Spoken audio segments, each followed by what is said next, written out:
the reason that I'm doing what I'm doing and I'm processing things in life is because I feel like there is so much spiritual abandonment happening.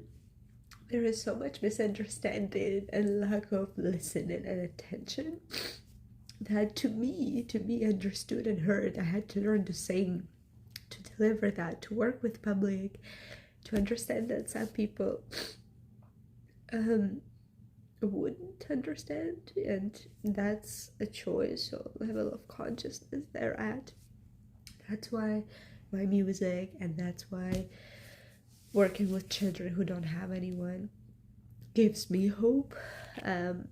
Everything I'm learning from everything, from all of the emotions, it is all universes colliding, and it's also beautiful underneath, but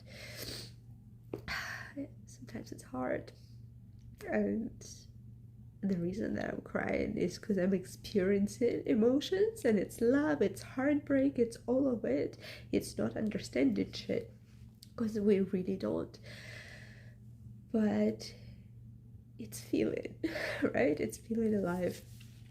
There is this woman in Ukraine who has been paralyzed, and she writes books.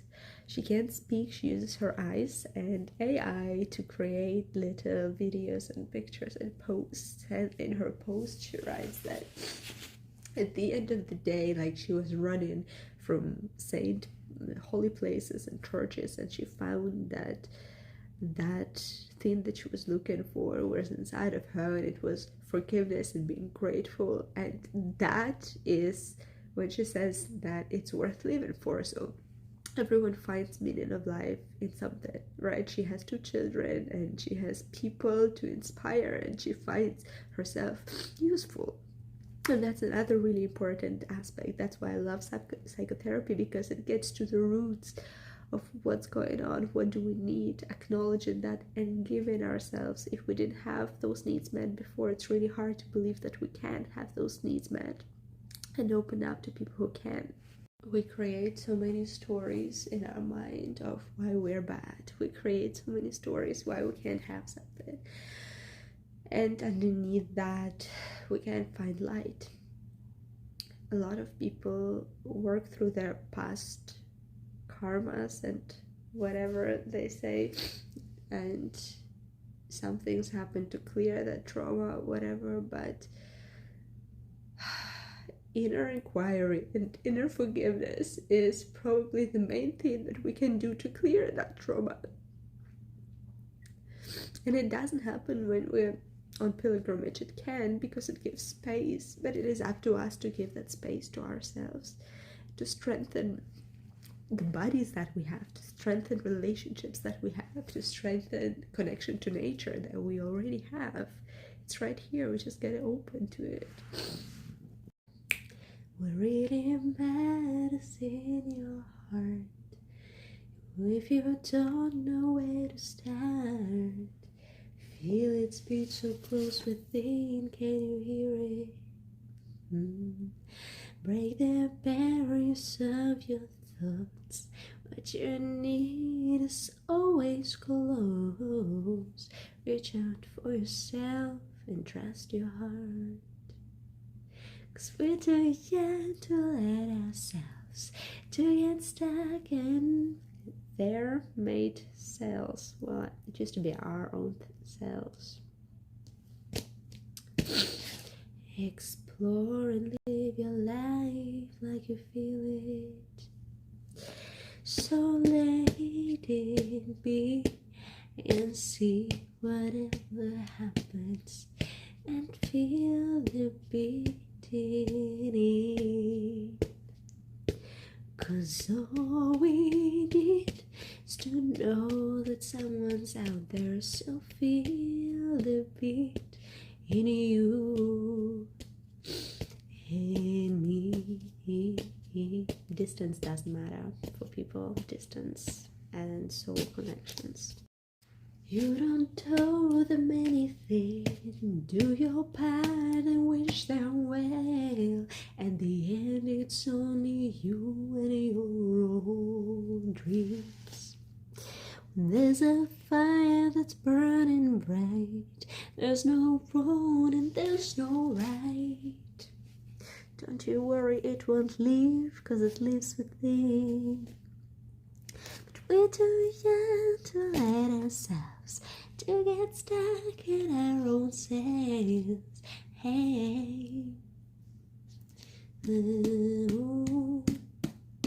so let it be and see whatever happens and feel the beat in me. 'Cause all we need is to know that we are with us. So feel the beat for you and me. Oh, this is how I heal. But it's not really healing, it's more just listening to the soul and to the inner child and to someone that we already are. Thinking our bodies and realizing that underneath the whole thing is us wanting to be loved, us wanting to love and feel useful, us wanting to be connected to joy, to purpose, to tribe, just what is normal, you know. This is what humans had their whole life. They used to go to wars because of that massive spiritual thing we felt. And I feel that when I'm singing in the singing circles, that's why I'm doing it. It's like I would fight for this, I would fight for you. And where is it now? It's so simple. Magic is so simple. It's everywhere. And it's no one's fault. That's the thing. We can only start now. We can only do what we can now. And sometimes it's actually to do less and to notice more and to chill more and to listen more and to notice how much we have.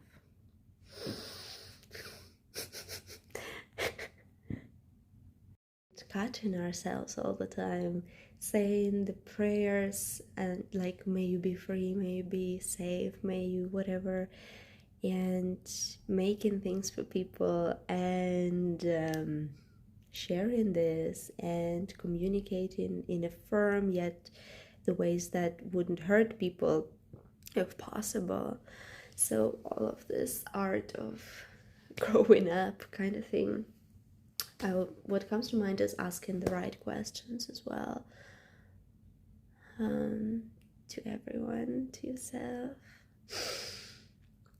what really matters. Us noticing our limits as well, and noticing what we can't give a person and communicating that with respect.